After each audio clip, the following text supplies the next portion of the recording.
The Majority Report with Sam Cedar.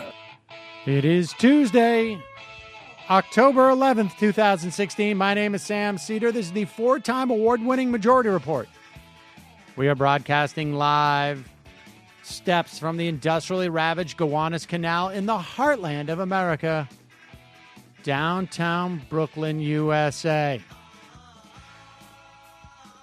On the program today, Cathy O'Neil, author of Weapons of Math Destruction: How Big Data Increases Inequality and Threatens Democracy. Also on the program today, Republican Civil War. I mean, it's not really a war, and it's certainly not civil.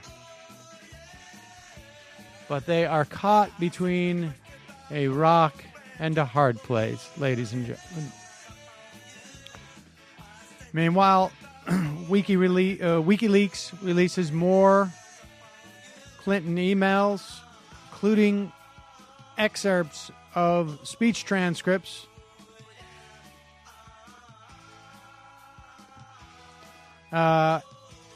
New polls show Clinton in double-digit lead. And an interesting dynamic happening with Republican married women and Republican married men. They're not talking as much as they used to be.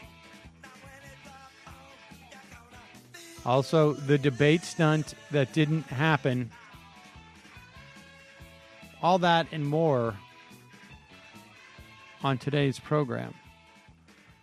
We're getting into that zone where it's going to be mostly all election all the time. I mean, we're not seeing any particular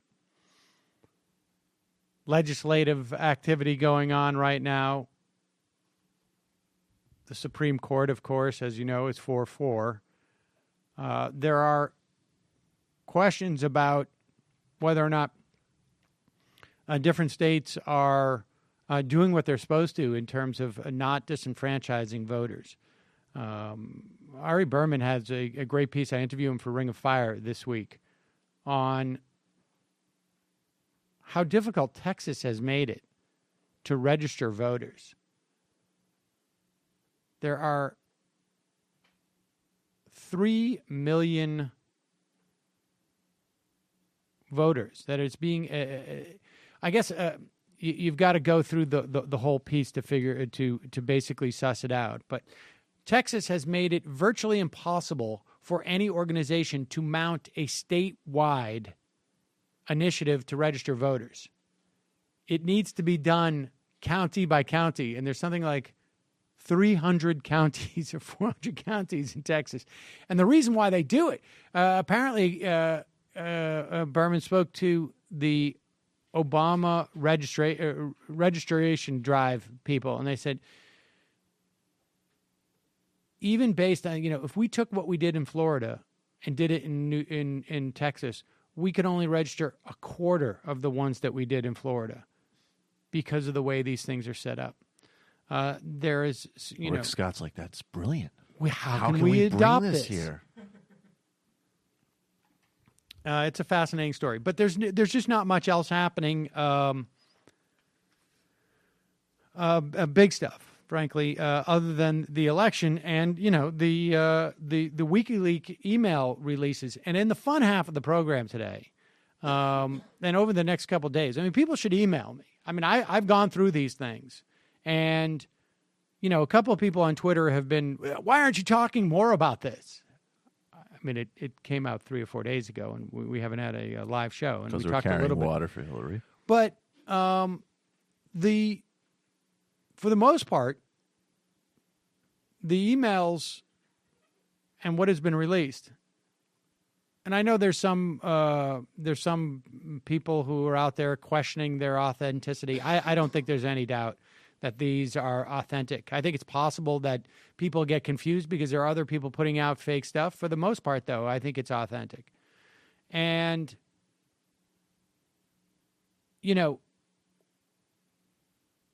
I can see why some people would get criticized by saying there's no big deal here. or there's nothing surprising here, because those are people who have not been, as I have, for probably a decade, maybe more.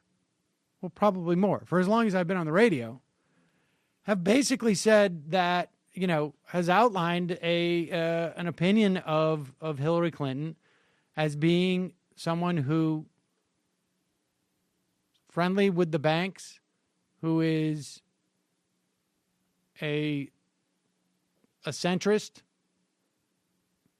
and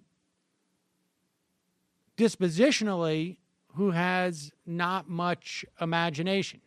Not surprised that there were officials at the Center for American Progress who were suggesting that she should not adopt a $15 minimum wage, because she didn't adopt a $15 minimum wage.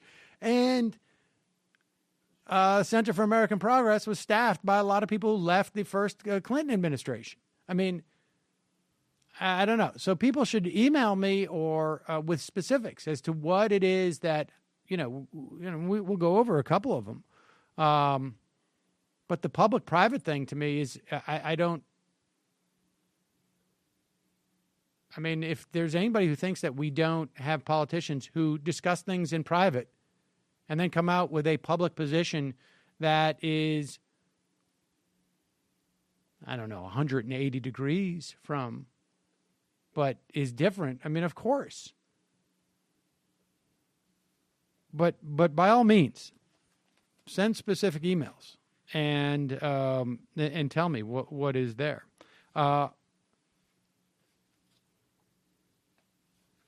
There is a piece in the New Yorker that I want to read. Where is that piece? I thought I had it up. Oh, it was on how Jared Kushner is actually the one who's really managing the campaign. And we have a story about what they had tried to do at the debate that I think indicates that. But where will I be reading that piece in the New Yorker? On my Texture app. On my Texture app. The Texture app lets you tap into the world's most popular magazines anytime, anywhere, using your smartphone or tablet. You can breeze through hundreds of your favorite magazines, including back issues, pick the articles that interest you the most. It's sort of set up like Netflix, right? Like there's a bunch of TV shows you want to watch, or Hulu, or one of those type of services. You pay a monthly fee, and you get a wide variety of television, I guess, or film, or whatever they call it now, content, video content. Well, this is basically the same thing for magazines. It's made it easy to find articles you care about. I don't just get to read The New Yorker or Family Handyman. I get specific articles. You can favorite them. You can create basically your own magazine, or you can browse through the magazines. It doesn't matter. You can do it all. Best part, Texture's offering my listeners a free trial right now when you go to texture.com/majority. You gain immediate entry to all the top magazines, including back issues and bonus video content. You can start binge reading for free right now when you go to texture.com/majority. That's texture.com/majority. Women's Wear Daily, I don't read that one, but Variety are now including the Texture app. Variety, it's nice. I like to keep a little bit of track on what's going on in my old business, as it were. Here's a couple of the magazines that you might be interested in. One is Variety. Michael likes to read Adweek and All Recipes.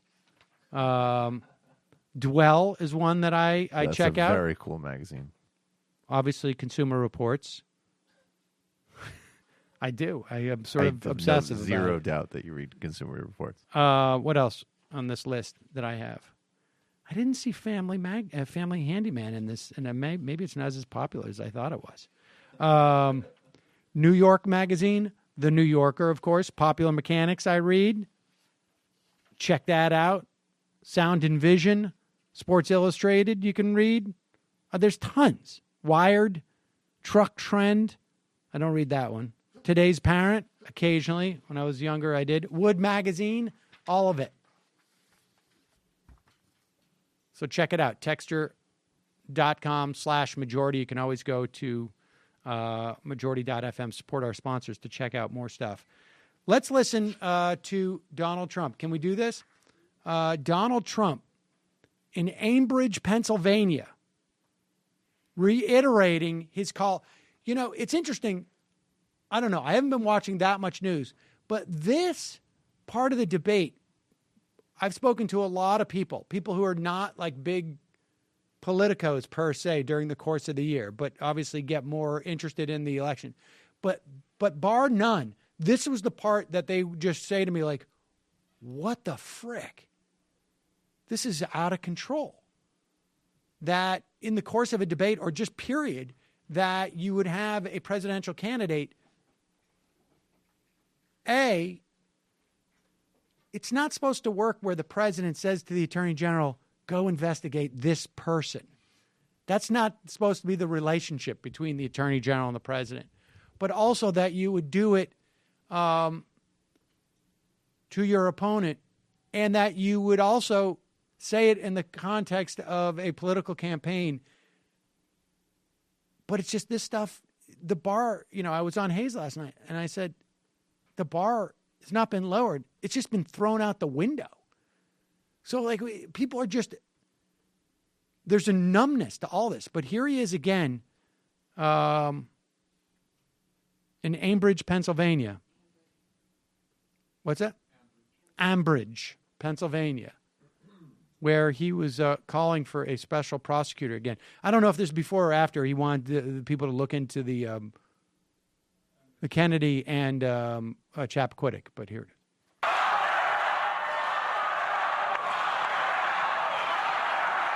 Very, very sad. Special prosecutor, here we come, right? If I win, we're going to appoint a special prosecutor. Because we cannot allow this to happen to our country. We can't. We're like a third world nation. Hillary had no defense for her contract and didn't even try to defend the ridiculous claim that these were 30,000 emails about yoga and wedding planning. Well, he's right about the third world country. And note, I want you to note here, this is on the teleprompter. He's reading this off a teleprompter, and I don't have an issue with the teleprompter, but it just suggests to me, like, this is where the campaign is going now. They're going all in. And we'll talk more about the predicament Paul Ryan's in. But I did mention that I was on Chris Hayes last night, and so after a week, I wasn't on last week, I had to shave. And somebody sent a tweet. Every time I go on Hayes, somebody sends a tweet to Harry's. It says, thank you, Sam Cedar looked good last night. And it's true. Well, I don't know if it's true I look good, but I did shave. I did shave. Look, it's so sad. It's so sad. Big razor companies have the annoying habit of putting out new models and raising their already prices. But unlike those guys, Harry's doesn't believe in upcharging, which is why they made their razors even better, and they're keeping the prices exactly the same. Harry's 5-blade razors now include the softer flex hinge for a more comfortable glide, the trimmer blade for the hard-to-reach places, which I already mentioned. I don't want to cut my nostril. Lubricating strip, a textured handle for more control when it's wet. Still just $2 a blade compared to the $4 you'll pay at a store. Harry's is so confident in the quality of their blades, they'll send you a popular free trial set, which comes with a razor, a 5-blade cartridge, and shaving gel, free when you sign up for the shave plan. You just pay the shipping. Plus, there's a special offer for the fans of this show, ladies and gentlemen. Enter Majority Report at checkout to get a post-shave balm to your order for free. Go to harrys.com right now. Enter the code Majority Report at checkout to claim your free trial set and post-shave balm. That's harrys.com, code Majority Report. All right, we're going to take a quick break. When we come back, Cathy O'Neil.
We are back.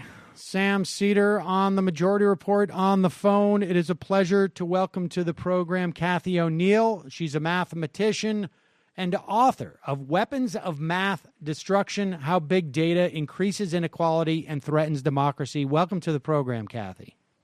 Glad to be here, Sam. All right, so let's start. Well, one thing actually I wanted to start with was a part of your bio. I know you were a teaching at Barnard and left to go to a hedge fund where you became a quant. Will you tell people what a quant is? Sure. A quant is a data analyst that, sorry, I'm getting an echo, is somebody who uses predictive analytics and the data of the market to predict the market. So I was predicting the futures market, trying to predict things like oil and S&P futures and things like that using historical data. And are you still getting that echo? No, it's good now. Oh, okay, good. All right, sorry. All right, so let's move on to the book. I just wanted to do that because I just wasn't sure. We're a little anti-math around here, and I'm being a little facetious, but I just wanted to clarify what that was. All right, so let's start with this. Like the other thing I think that we should get out of the way in terms of understanding the argument you're making in your book.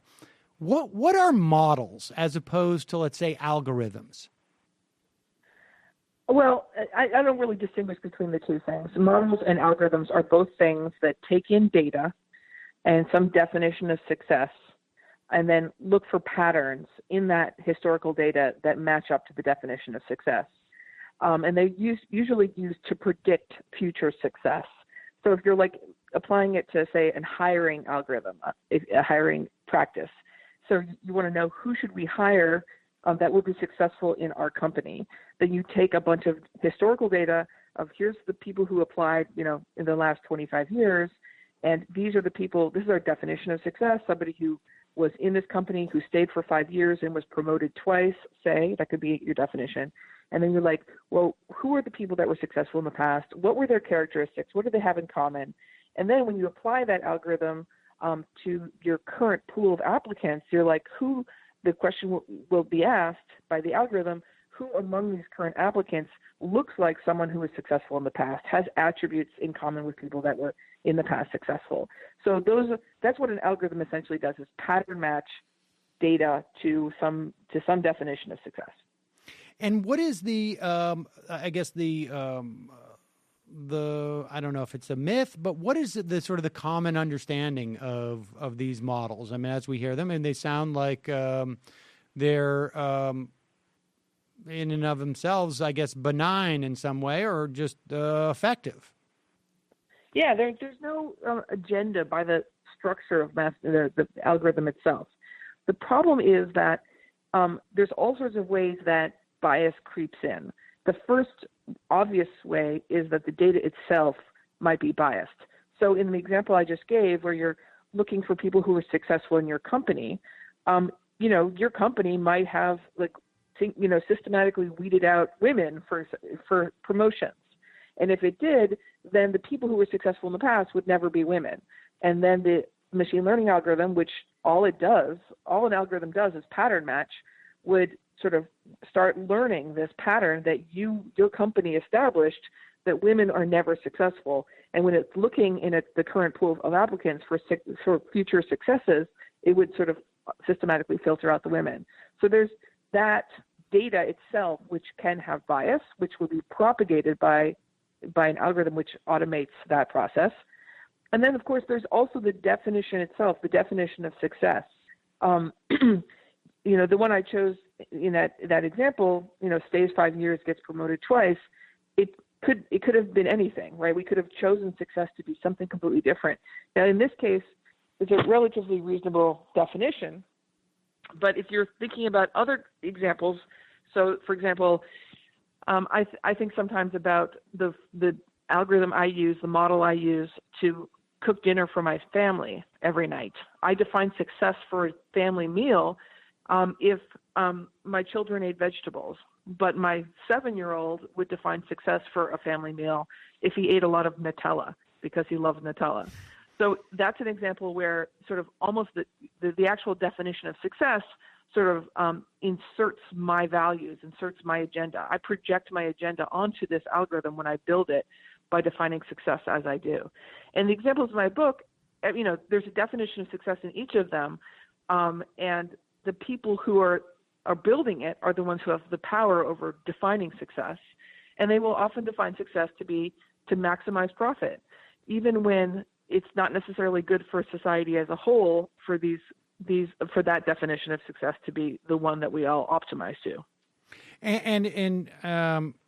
So in terms of both these examples, the first one is that you get in some ways, there's a self-fulfilling prophecy in here, or like things that are problematic within the system are baked back into the system, I guess, to maintain, which would continue to, I guess, promote those problems. And the second one is it that there is a lack of awareness of the subjectivity that creates that definition of success, or is that sometimes it is purposely obscured so as to make it not seem like the algorithm or model is making a subjective choice here? Yeah, no, exactly. I mean, so people have this kind of, at least the people that promote the big data hype, they sort of intentionally present big data as, beyond morals, like we have somehow transcended morals and judgment, and that these algorithms are somehow following the data and living in some kind of universe where there's no such thing as judgment. Of course, that's impossible. There's no such, just by the very definition of success, we've embedded our judgment. So there's this sort of misrepresentation of how biased these things necessarily are. And then there's the fact that they automatically, if you don't make any effort, all they do is automate the past. They codify the past. So if you have that combination where people think it's fair, but it's not any more fair than it used to be, then it actually kind of makes it worse because we stop trying to improve as a society. So that's one of the things that I'm worried about, and I wanted to draw attention to in writing the book. All right, let's go through some specific examples because where we see this actually function in our daily society. The first one that I want to talk about was because we end up talking about this in a. It's funny because we talk a lot about the high stakes testing and the value added model to assess the quality of teachers. Tell us what the value added model is, just so that we get that out of the way. But the funny thing is, when we talk about it, we also never really ask, like, how is this, we know it's wrong, but we don't really have a sense of how is this determined in many respects. Tell us what the value added model is, and then tell us about that question about how it's calculated. Sure. So the first thing to understand, and your listeners already understand it, is that we've had a sort of 2-decade-long attack on teachers. And the idea being we need to get rid of the bad teachers. The bad teachers are the problem, and if we just got rid of them, then all the problems around the achievement gap would be gone. Now, the achievement gap is the fact that although every sort of segment of children has gotten better and better at tests over time, richer kids have gotten better faster than poorer kids, and we have this sort of achievement gap, which is the distance between scores of poor and rich kids, and it's actually growing over time, although I think it's stabilizing, but it's quite large. The question is, how do we decrease this gap? And the idea is, again, get rid of the bad teachers. The first generation of teacher assessments, and I should say that all these assessments are based only on student scores and nothing else. There's no other way of understanding how teachers are good or bad, which is already damning. But the first generation was very, very obviously unfair because it basically targeted a teacher as a bad teacher if a majority of their students didn't pass some kind of proficiency level on their standardized tests. Now, given that poorer kids don't do as well on tests as richer kids, this basically just singled out teachers of poor kids as bad teachers. It was obviously unfair, so we had a second generation of teacher assessment that was aiming to make it more fair, and that's called the value-added model or the growth model. These are the same ideas.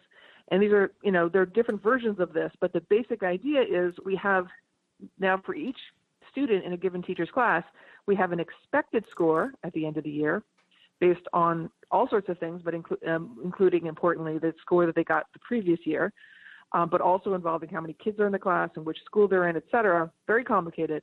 So each has an expected score, and then the teacher is held accountable for the difference between their actual score and their expected score. So that if they were expected to get a 70 out of 100 and they actually got a 75 out of 100 at the end of the year, then that teacher is sort of given credit for those 5 points. If they got a 65 instead of a 70, then they're punished for those 5 points. And so the teacher's assessment, their value-added score, is essentially kind of like the average of those ups and downs of their students. So if they get a bad score, as a teacher gets a bad score, then it means that there's on average their students didn't do as well as expected on the end of the year score. Now it sounds actually like a pretty good idea. It's not a terrible idea at face value. The problem is that it's just statistically not robust. It's just very, very noisy.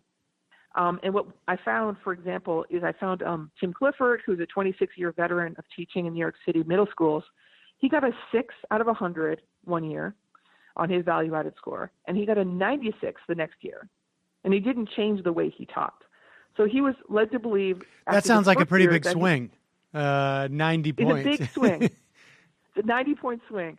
And more than a quarter of, and we did this there was a study done, very small study. It's very hard to get this data. It's very secret, but I could explain how they got this data. But there were 600 teachers one year who got 2 scores, and Gary Rubenstein, who's a high school math teacher at Stuyvesant High School here in New York City, found that a quarter of them had more than a 40-point swing between those 2 scores. Wow. So these are very, very wildly inconsistent scores. Which is it's a really bad sign for the system, right? Because the score is supposed to tell you whether you're a good or a bad teacher. And it's being used in high stakes situations for that, with that very kind of concept. I interviewed Sarah Wasaki, who was fired in 2011 in large part because she got a bad growth score, bad value-added model score. She was working in Washington, D.C. under Michelle Rhee, the school chancellor, who fired people with bad teacher assessment scores and gave bonuses to teachers with good value-added model scores. And in her case, Sarah has reason to believe that some of the scores, the reason she got a bad score is because some of the teachers of her students actually cheated the previous year. If you can imagine what that would look like. She had a bunch of 5th graders in her class who had really good scores coming out of 4th grade, but who couldn't read or write. And she was very suspicious of this. So, in other words, we have these high-stakes situations for these bad, mathematically poor and statistically unrobust scoring systems. And altogether, it adds up, and it means that we have just completely arbitrary and punitive teacher assessment. So, all right. So we have this. So it all comes down to the expectation, right, in terms of this value-added thing. So, and in this instance that you've been talking about in terms of D.C., the expectations were inflated because it's possible that the teachers in 4th grade inflated the results of their class so that they could beat the expectations and make themselves look good. But how else are these expectations determined? I mean, what is the algorithm that creates? Tell the story about how you're trying to figure out exactly what is the algorithm that creates that value added. Right. No, and you're right that in the case of Sarah Wasaki, there was artificial inflation of the previous year's student scores, and that messed up her score. But in general, it's really hard to predict how well someone's going to do in a year, right? What we're talking about is where basically the value-added model completely relies on this expectation model. There's a separate model, but it's completely reliant on that model being really good. and it's just not really good. It's because it's really hard to make a model that says, oh, you got a 70 this year, you're supposed to get a 73 next year. It's just in other words, it's a source of uncertainty. That is one source of uncertainty, the expected score for a given child. The other source of uncertainty, which is just as big a source of uncertainty, is the actual score for a given child. Remember that kids will do well or poorly on a test depending on whether they had breakfast that day, or whether it was after lunch or before lunch, or whether their room was overheated or air conditioned, or whether the test itself was easy or hard that year. So there's all sorts of reasons that we have sources of uncertainty for both the expected score for a kid and the actual score for a kid. And now what we're doing is we're taking the difference between those two numbers, and as you can imagine, uncertainty just gets bigger and bigger. So when we're talking about a given teacher being assessed based on 25 kids, and those 25 kids each have a very, very rough and uncertain number attached to them, then the overall teacher assessment is just not statistically sound. It would be one thing if a teacher taught like 1.5 million kids every year, and that it would be so much data that would overwhelm the noise. But what we have here is 25 kids, 25 data points, and lots of noise, and it's just not good enough statistically. And is there and it sounds like with a pool of or the amount of data that you get from that many kids, that there is no way to really genuinely measure that, at least in terms of pure numbers. Yeah, I would argue that we don't have like a hidden statistical method where we could get robust and wonderful scores. We just don't know how to do it yet. And I'm not saying we never will be able to use data to assess teachers, because if I was asked 15 years ago, will we ever have self-driving cars, I would have said no way. So I don't want to go on record saying we will never be able to do this using data. I think that if we ever are capable of doing a teacher assessment using data, it will require a lot more than test scores data.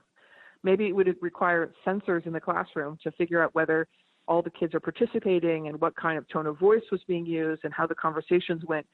I don't know how it would work, but one thing I know we would need is some kind of ground truth, some kind of comparison of the scores that teachers got with some other kind of trustworthy qualitative score of what makes a good teacher. And we would have to really test this new data-driven process until we were really sure that it was very consistently replicating something we already trust. One of the biggest problems of the teacher value-added model is that it's not compared to any kind of ground truth. There is nothing which we trust, which we know is very close to the answers that we get using the value-added model. And so we have no feedback loop. We have no way of improving the model over time, which is, a hallmark of an actually good model, that it gets improved over time. Give us another example. I mean, there's so many that you go through, including like lending and personality tests, and education and housing and finance. But what do you think is the most egregious example in terms of creating this inequality? I think for me, the one that kept me up at night was the data-driven algorithms around predictive policing and sentencing. Right. And I'll tell you really quickly, the predictive policing basically takes arrest data and looks for and sends police to surveil the neighborhoods where there have been a lot of arrests. And very quickly, the problem with that is that we have in our country, we have very uneven policing, and we have much more scrutiny for poor Black neighborhoods, and we have much more arrests in poor Black neighborhoods than in white neighborhoods with the same kinds of crimes. So whites and Blacks smoke pot at the same rate, but Blacks are much more likely to be arrested for it. So in other words, it's a biased data set. The arrest data is just as much an echo of the police practices as it is of crime itself. So when we use that biased data set to build a predictive model, like I described before, it's just going to send the police back to where they came from.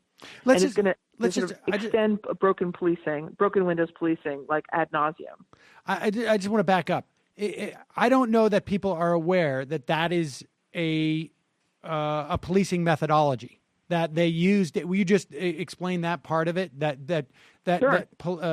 Explain that part of it, because I'm not sure the people know. Because what you're describing is also what you described at the beginning of the interview when you were talking about the hiring practices, right? Like if the company has systematically been denying women promotions, and then they use promotions as a definition of success that they're looking for in their hiring, the poison fruit gets sort of put back into the mill again, I guess. Yeah, that's a good way of saying it. Well, I guess one way of thinking about it is, imagine that the police were aware of all crimes.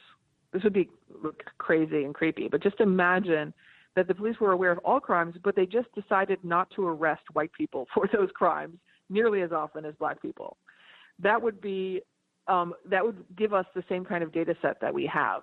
And I when I say that, I'm definitely focusing on nonviolent crimes that are not reported by people. So I'm not talking about murders and rapes and assaults so much as the nonviolent crime, which is a large part of what happens in these over-policed neighborhoods. And now, so we just don't arrest the white people or people in the white neighborhoods. Like, let's just talk about zip codes. We don't arrest people in certain neighborhoods nearly as much. When you put that into the model and you say, where should we station police to get the most arrests? Then of course the model can only do what it can do based on the data it's been given. And it says, oh, there's lots of arrests in these high crime neighborhoods, these so-called high crime neighborhoods, which are often the poor black neighborhoods. So it sends the police right back to those neighborhoods where they already are. And it's kind of this kind of pseudoscientific rationalization for just continuing the practice of uneven policing, where it's like just based on the data that we already have. People imagine, let me say it this way, people imagine that because it's data, the arrest data is objective and fair. But of course it's not. It's just manufactured by the way we police. And so that's okay. Go ahead. I just want to explain to people, like, this is a policing methodology. They look at where the highest crime rate is, as defined by arrests that they make. So if they're going and searching everyone in a specific neighborhood, they're going to find a certain amount of contraband, and they're going to arrest people for that contraband. That gets back into the system where they say, like, look, this is where all the contraband is. But that's only because that's where they were searching in the first place. And then it becomes a self-perpetuating cycle of sorts. Yeah, you said it perfectly. And especially when you add in stop and frisk, where you're specifically looking for, pot. And you just don't have that happening in other neighborhoods. You only have that happening in certain neighborhoods. So it's just the bias gets built in.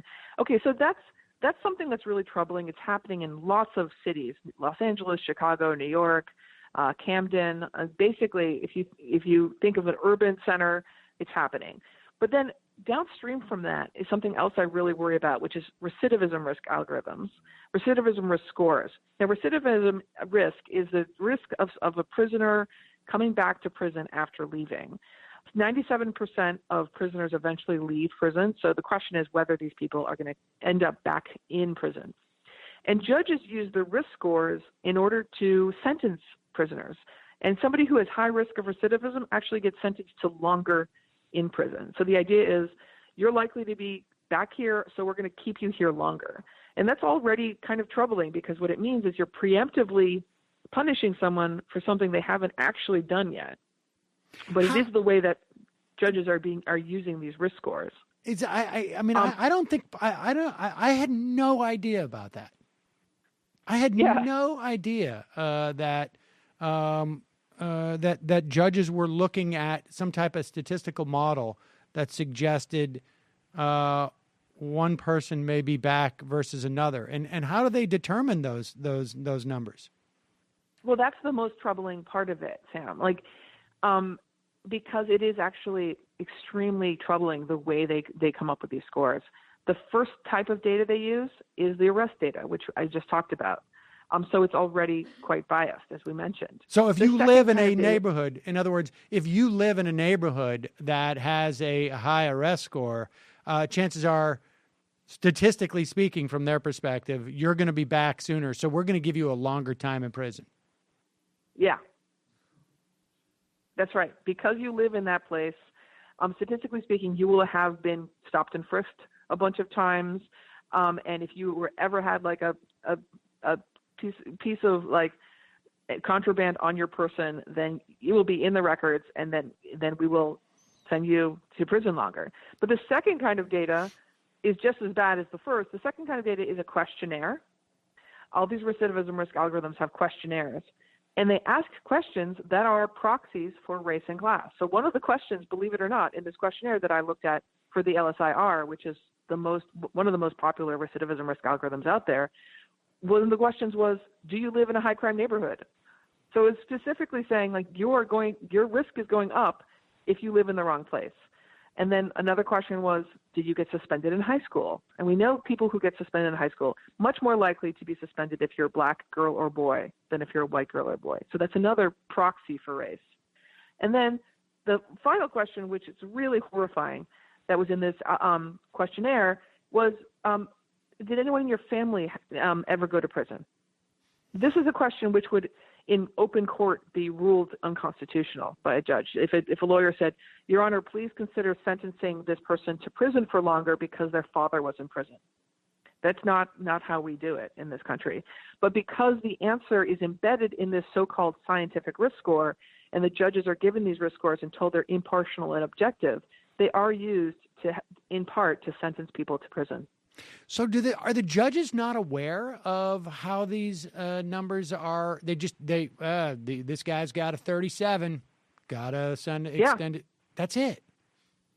Actually, it's not even that precise. It's high risk, medium risk, or low risk. And they're told they're scientific and they're scientifically tested. And to some extent they are. I mean, here's the kind of tricky thing. They are relatively accurate. They are tested for accuracy, and they're relatively accurate. The question, though, becomes, why are they accurate? Are they accurate because these people are going to commit more crimes, or are they accurate because these people live in the wrong neighborhoods and the police are going to stop and frisk them once again? Do you see what I mean? Yes.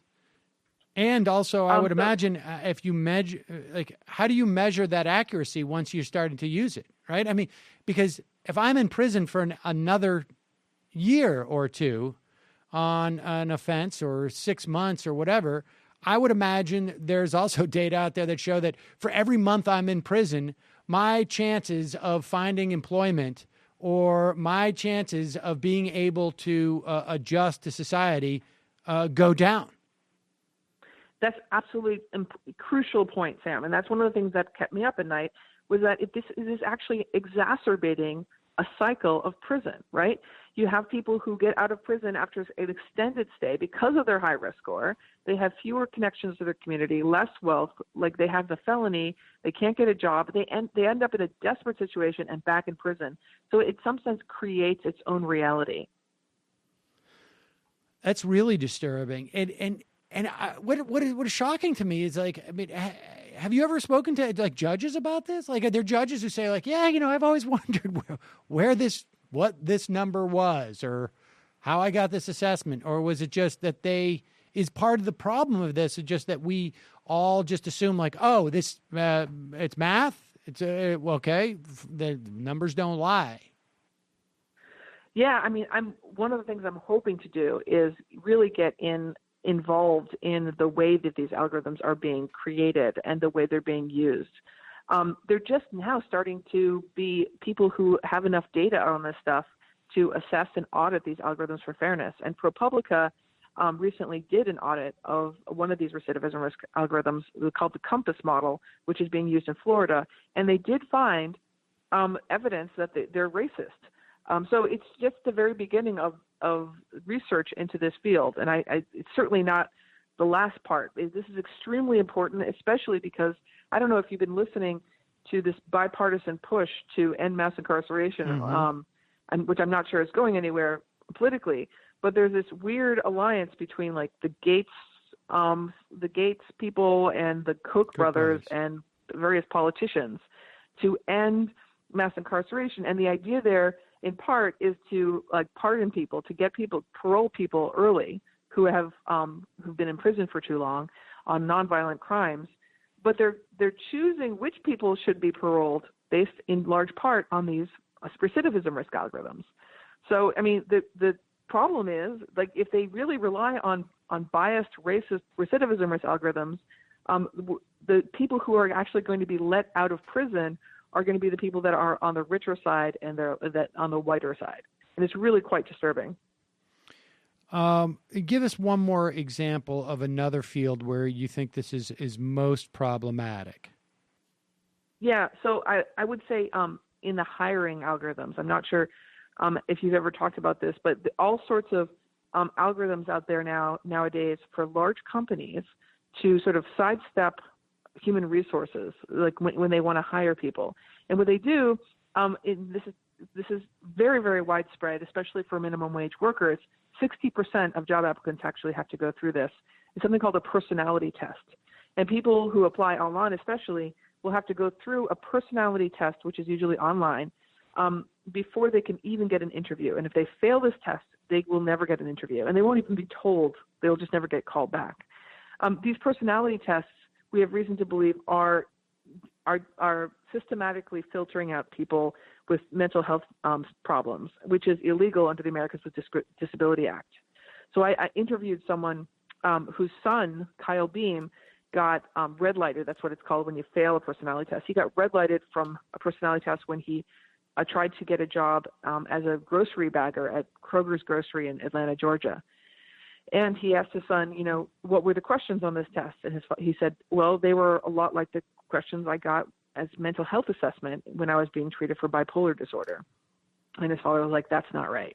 So his father is actually suing as a class action lawsuit, suing the company who gave him this test on behalf of anyone who'd ever taken the test. But this, as I said, this is like a very widespread problem happening all over the country. We have all sorts of we have a lot of historical problems with, bad hiring practices where we have racist or sexist hiring practices, and now we have hiring practices that remove people with disabilities illegally. We have all these algorithms that are purporting to help companies make decisions very efficiently and to filter out people that would be problematic. But there's very little auditing of those algorithms to make sure that they are in fact legal. And there's reason to believe that they're in a large sense they're not legal, and they're just propagating the old-fashioned prejudice.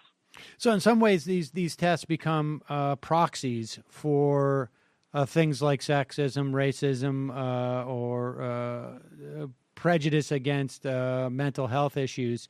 But because they're embedded in a completely non-transparent sort of black box of math, they never get scrutinized in any way because there's no way to scrutinize them unless you break down where these questions are coming from and what they're supposed to measure. You said it perfectly. And I would add that, by law, the private companies that build these big data algorithms do not have to share that code. There seems to be no way for the average person to understand how they're being evaluated. I mean, there doesn't even who would.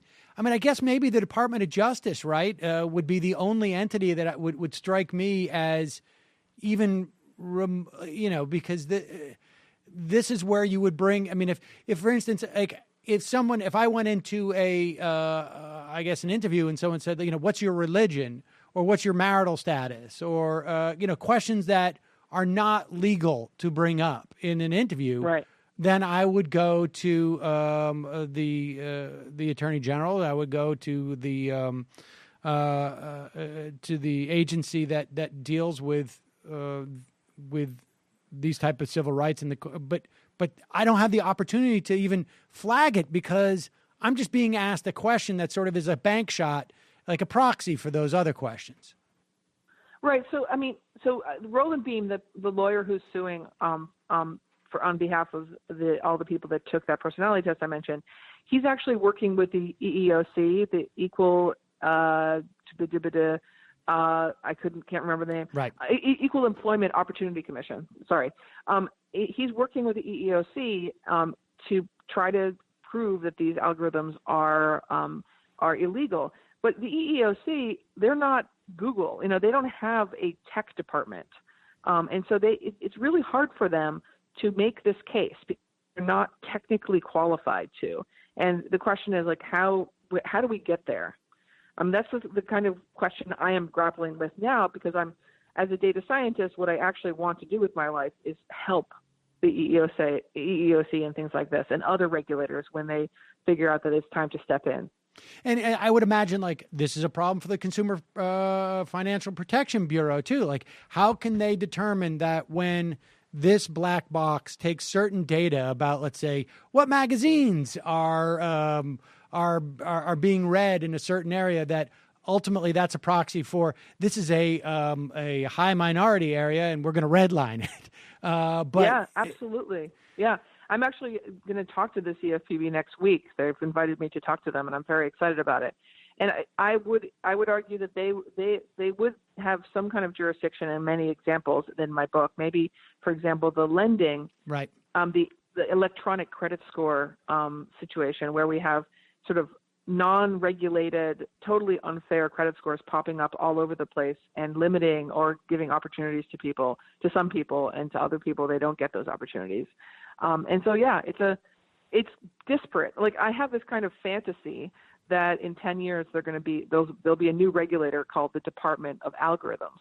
But I'm not holding my breath. But that does seem to be the only solution here, right? Because it's basically stuffing all of these various areas where we make assessments, where we do have laws that protect people from being assessed unfairly, as how society deems it's unfair or inappropriate to assess people. And it's taken all that and basically just putting it into, just like a little stylish little box.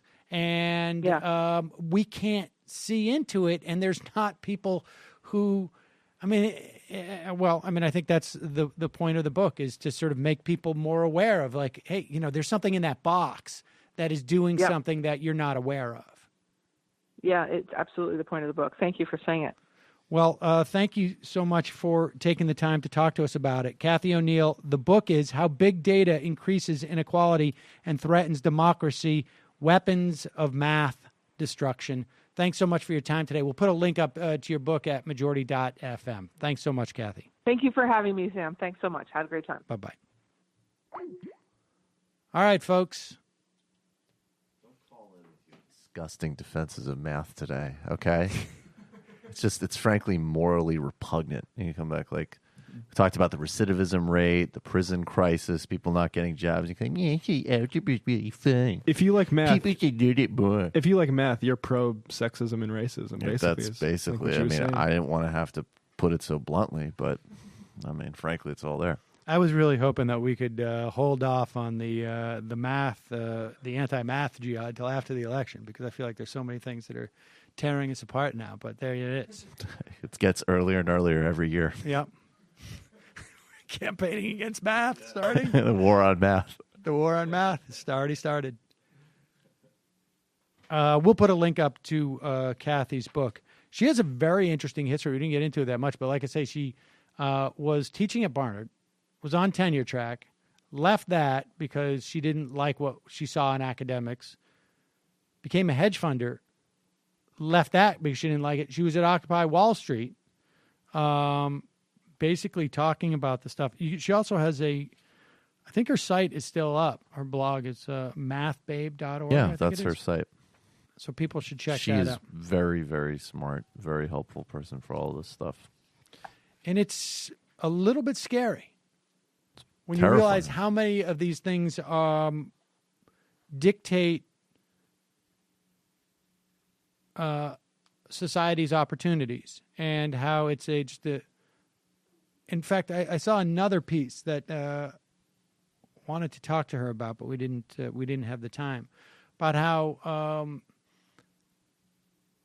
real estate and schools are a proxy also for sort of signifying what kind of neighborhood you're moving into in terms of like racial breakdown and economic breakdown. But we will get to that in the coming days and weeks. Like I say, so much of what's going to happen over the next 3 weeks or so is going to be a function of the elections, but not just the presidential election, the cratering of Donald Trump has, and opening up opportunities in terms of, 3 weeks ago we were talking about Ohio is off the table probably.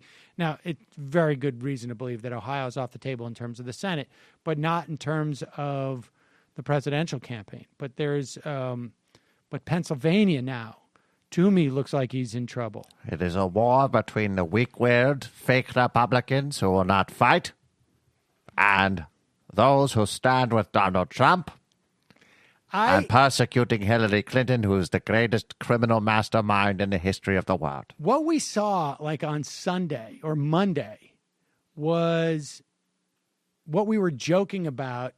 On Monday, we saw what we were joking about Sunday night, which was, and Cliff and I touched on this, was that the performance of Donald Trump in the debate was just good enough to freeze all those Republicans who were clearly trying to, and let me just put a little asterisk next to good enough so that I can explain this.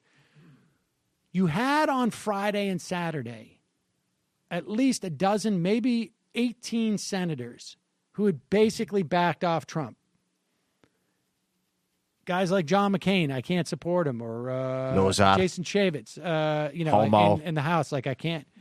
And then the debate was completely geared towards the Republican primary base. And he basically just edified that again. And it froze all these Republicans. And there's stories now out how, like, Paul Ryan and everybody was ready on Monday to say we were cutting him loose. And instead, Paul Ryan got onto a phone call with his caucus and said, okay, I'm not defending him anymore. I'm not involved in the campaign. And then had to get back onto the call to say, but I'm not unendorsing him. So we saw the rescindment of rescindments. I think we all know what we can grab Paul Ryan by, if you know what I'm saying. And we're not done yet. Like I'm starting to see pieces now where you're starting to see like the Gateway Pundit, just some like right-wing sewer site. Yeah, no, they were bigger back in the I can't remember what they called them. They were the basement warriors or whatever it was, like the pro-war bloggers back in the day. We support destroying Iraq from our basements. Exactly. We advocate for war crimes in our pajamas. But they're now saying there's this story, and it's all just like sort of rumor stuff. And it doesn't make any sense to me whatsoever that this would happen. But their story is, okay, so you got quotes like in the Washington Post, it's every person for himself or herself. Now, you know that's from... Free market. You know that's not from an elected Republican official. Herself. Right, to herself. That's the giveaway. That's from someone who is like a never Trumper, like, oh, we've got to be very careful here.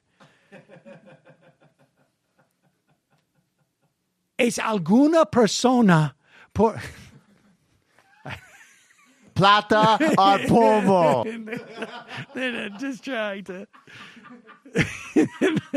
They're not. So this is a Gateway Pundit. This is the story they put. Rumblings.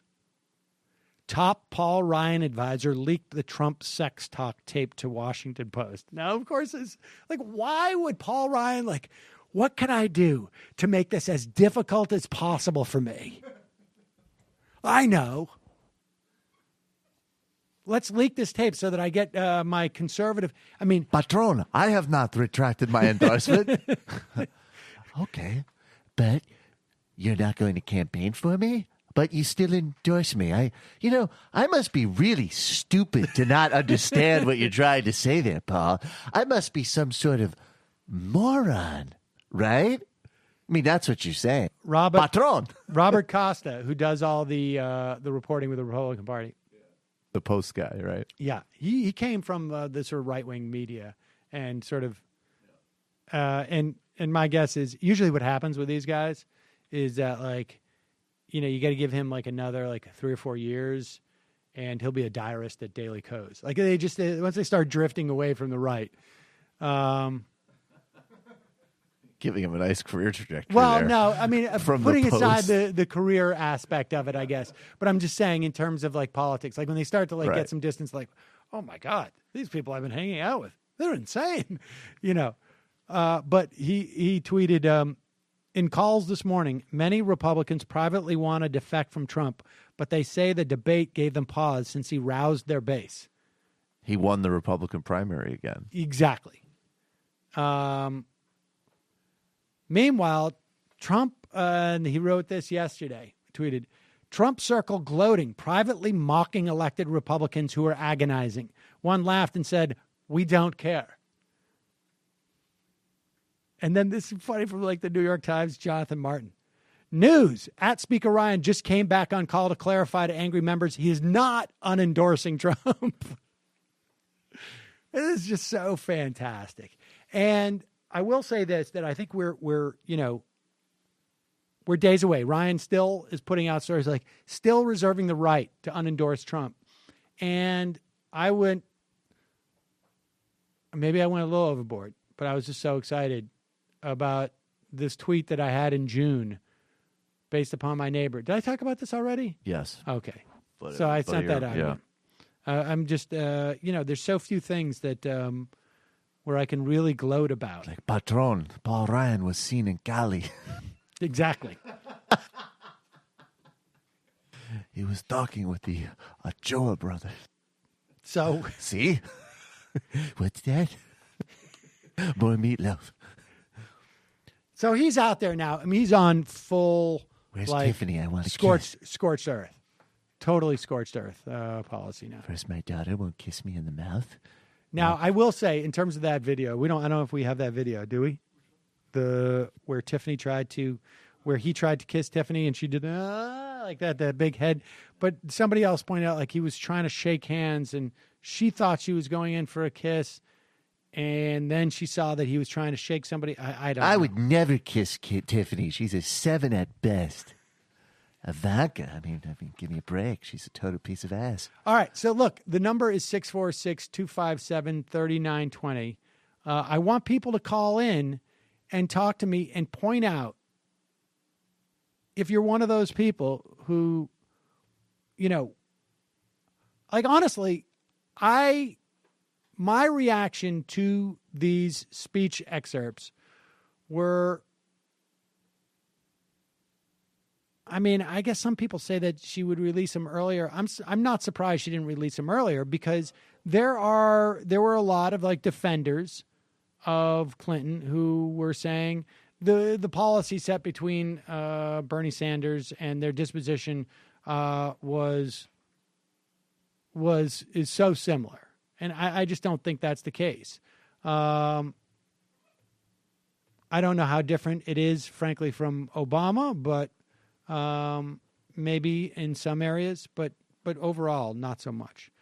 But call in 646-257-3920. Also, your support is what keeps this show alive by becoming a member today for pennies a day. Dimes, a couple of dimes. A couple of dimes and a couple of pennies. And a nickel. I think it's probably like 2 dimes, a nickel, and a couple of pennies. Maybe 2 nickels. You would know. But You can. you can support this program at jointhemajority.report.com. Jointhemajority.report.com. Also, justcoffee.coop, fair trade coffee, tea, or chocolate. Use the coupon code MAJORITY to get, what is it, 10% off? I can't even remember. I think it was 10%. And if you buy crap from Amazon or jet.com, do so through our link at majorityreportkickback.com. Click on those links. Always buy your crap through there. We get a little kickback. What else can I tell you? Subscribe to our YouTube page. Check out, we have a Facebook feed. It's a little bit different looking than our YouTube feed. But also, sadly, we say goodbye at this point to those people. Goodbye. We'll see you tomorrow and see you in the fun house.